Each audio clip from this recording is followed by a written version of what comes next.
আল্লাহর হাবিব বললেন, আল্লাহর রহমত ছাড়া, ভালোবাসা ছাড়া কেউ কোনোদিন জান্নাতে ঢুকতে পারবে? আম্মা জান আয়েশা বললেন, ইয়া রাসূলুল্লাহ, আপনিও না?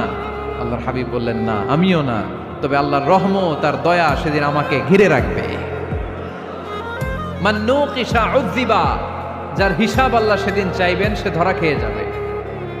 সব সময় আল্লাহর কাছে এই দোয়াটা যেন আমরা করি, আল্লাহ কিয়ামতের দিন তুমি আমার হিসাব নিও না, আল্লাহ তুমি আমার বিচার বসিও না, আল্লাহ তুমি দয়া করে আমারে মাফ করে দিও। আল্লাহ যার বিচার করবেন ও জাহান্নামে যাবে, আর যার বিচার করবেন না সে জান্নাতে যাবে।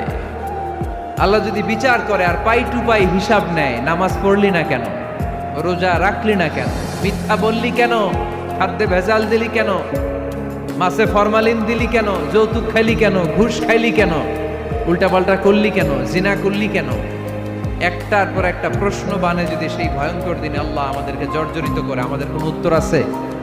সেদিন আমাদের বাঁচার কোনো উপায় আছে? তাই আমরা সবাই আল্লাহর কাছে দোয়া করবো, আল্লাহ কোনো বিচার টিচার মানি না, কোনো বিচার করতে পারবো না, দয়া করবা।